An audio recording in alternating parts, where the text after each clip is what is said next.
నాయకులు, కార్యకర్తలు, విద్యార్థులు పెద్ద సంఖ్యలో పాల్గొనగా భారత్ మాతాకి జై నినాదాలతో లక్షెట్టిపేట మండల కేంద్రం హోరెత్తింది.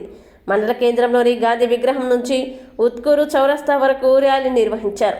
ఈ కార్యక్రమంలో బీజేపీ పట్టణ అధ్యక్షులు వీరమల్ల హరిగోపాలరావు, బీజేవైఎం పట్టణ అధ్యక్షుడు బుద్ధే సిద్ధార్థ, మండల అధ్యక్షులు వెంకటేష్, ప్రధాన కార్యదర్శులు, ఉపాధ్యక్షులు, జిల్లా బూత్ అధ్యక్షులు తగరపు గంగయ్య, సీనియర్ నాయకులు, కార్యకర్తలు తదితరులు పాల్గొన్నారు.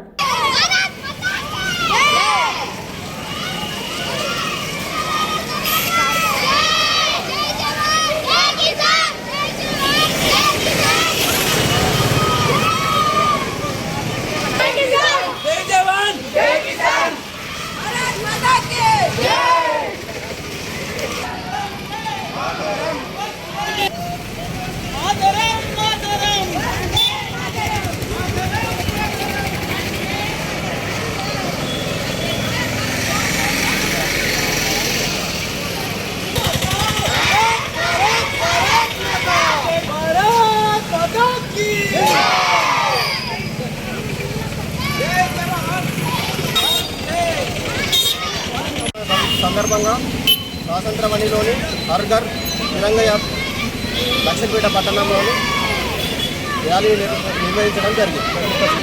ప్రతి ఒక్క స్కూల్ పిల్లలు, కాలేజీ వాళ్ళు ఇందులో పాల్గొనడం జరిగింది.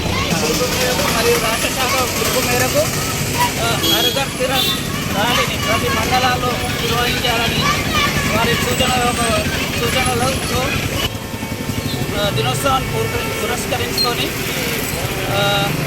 మన దేశ ప్రధాని నరేంద్ర మోడీ గారి పిలుపు మేరకు 77 సంవత్సరాల మన స్వాతంత్రాన్ని గుర్తు చేసుకుంటూ ప్రతి ఒక్క ఇంటి మీద హర్ఘర్ తిరంగా మన నరేంద్ర మోడీ గారి పిలుపు మేరకు ప్రతి ఇంటి మీద జాతీయ జెండా ఎగిరి మన జాతీయ సమైక్యతను చాటుకోవాలని నరేంద్ర మోడీ గారు ఏదైతే పిలుపునిచ్చారో ఈరోజు మా బీజేవైఎం శాఖ ఆధ్వర్యంలో పట్టణ మరియు మా మండల కమిటీ ఆధ్వర్యంలో ప్రతి స్కూల్ పిల్లలతోని ఇక్కడ మేము ర్యాలీ నిర్వహించి ప్రతి పిల్లవాడిలో జాతీయ భావాలను నింపుతూ మన భారతదేశ ఐక్యతను చాటాల్సిందిగా మేము ఇక్కడ నుంచి మేమే కాకుండా నరేంద్ర మోడీ గారి పిలుపు మేరకు ప్రతి ఇంటి మీద జాతీయ జెండా ఎగరవేసి మన జాతీయ సమైక్యతను కాపాడాల్సిందిగా ప్రతి ఒక్కరి బాధ్యతగా ఉందని కోరుకుంటున్నాం.